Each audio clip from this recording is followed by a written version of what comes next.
नमस्कार. श्री स्वामी समर्थ मंडळी. आज आपण खूप दिवसानंतर व्हिडिओ बनवत आहे, त्याबद्दल सर्वात आधी मी सर्वांची माफी मागते. गेल्या 2 महिन्यांपासून आम्ही आमच्या गुरुमाऊली चॅनलवर व्हिडिओ अपलोड केलेला नाही. अनेक दिवसांपासून व्हिडिओ बनवण्याची इच्छा होती.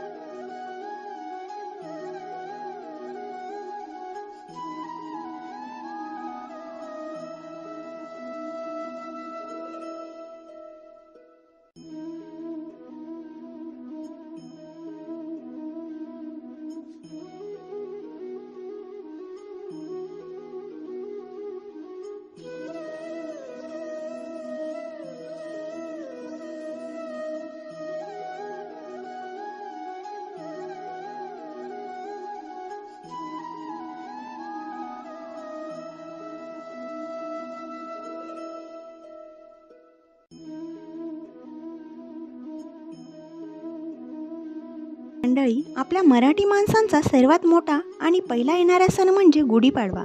मराठी नववर्ष हे पाडव्यापासूनच सुरू होते, म्हणून आपली जुनी रूढी परंपरा आणि मराठी माणसाचा आवडता सण गुढीपाडवा आहे.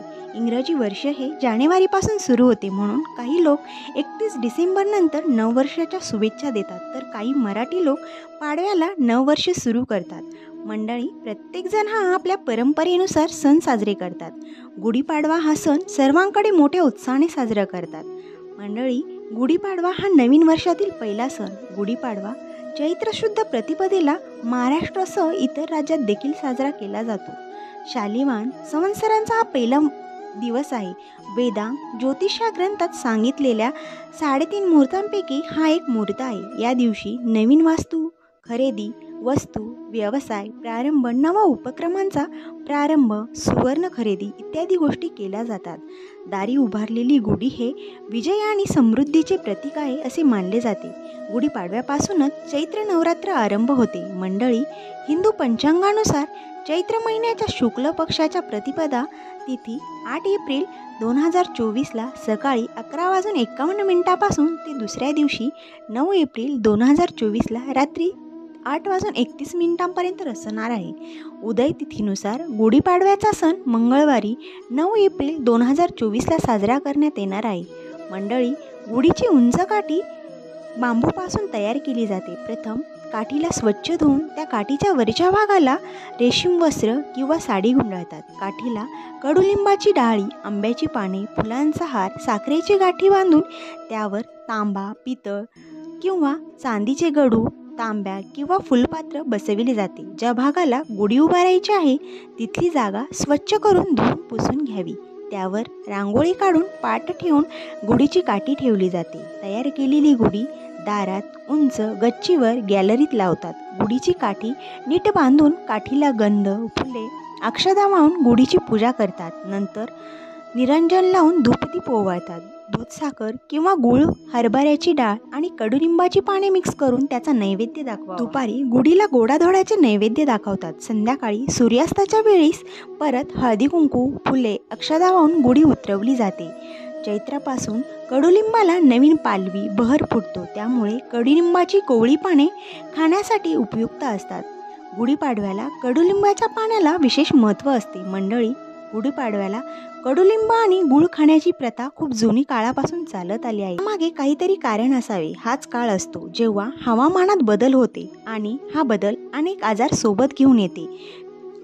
कडुलिंब आणि गुळात अनेक आरोग्यदायी गुणधर्म आहेत, जे आरोग्य आणि सौंदर्याच्या दोन्ही बाबतीत शरीराला खूप फायदे देतात. म्हणून आजच्या दिवशी कडुलिंबाची पाने आणि गूळ खाल्ला जातो. मंडळी, गुढीपाडव्याला कडुलिंबाची पाने खाण्यामागे पारंपरिक कारणासोबतच काही वैद्यकीय कारणेही आहेत. चवीला कडू असलेली ही पाने शरीरासाठी अनेक प्रकारे फायदेशीर असतात. गुळासोबत कडुलिंबाचा पाला चावल्याने शरीरातील हानिकारक घटक बाहेर पडतात. ही वनस्पती मानवी शरीरासाठी खूप उपयुक्त असल्याचे जुन्या ग्रंथांमध्ये नमूद करण्यात आले आहे. कडुलिंबाची पाने खाल्ल्याने रोगप्रतिकारशक्ती वाढण्यास मदत होते. गुढीपाडव्यापासून कडक उन्हाळा लागतो. या काळामध्ये वाढत्या उष्णतेचा शरीरावर परिणाम होत असतो. यामध्ये त्वचारोगाचे प्रमाण अधिक असते. खाज सुटणे, पुरळ येणे, त्यामुळे पाडव्याच्या दिवशी अंघोळीच्या पाण्यात कडुलिंबाची पाने टाकली जातात. ही पाने रक्तशुद्धीकरणासाठी मदत करते. त्यामुळे वर्षभर निरोगी राहण्यासाठी वर्षाच्या सुरुवातीला कडुलिंबाची पाने आणि गुळाचे सेवन करण्याची परंपरा आपल्याकडे निर्माण झाली आहे.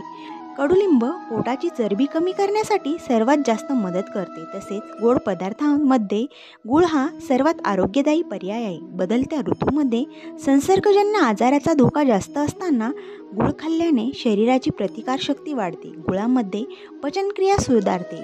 गुळ खाल्ल्यानंतर आम्लपित्त होण्याची शक्यता कमी असते. गुळामध्ये खनिजे, कार्बोहायड्रेट्स आणि इतर अनेक पौष्टिक घटक असतात. म्हणून गुढीपाडव्याला नक्कीच कडुलिंबाची पाने आणि गूळ खावा. मनातील कटुता दूर करण्यासाठी कडुलिंब आणि गूळ खाण्याची प्रथा. मंडळी, व्हिडिओ आवडल्यास व्हिडिओला लाईक करा, शेअर करा आणि आमची गुरुमाऊली चॅनलला सबस्क्राईब करा. धन्यवाद. श्री स्वामी समर्थ.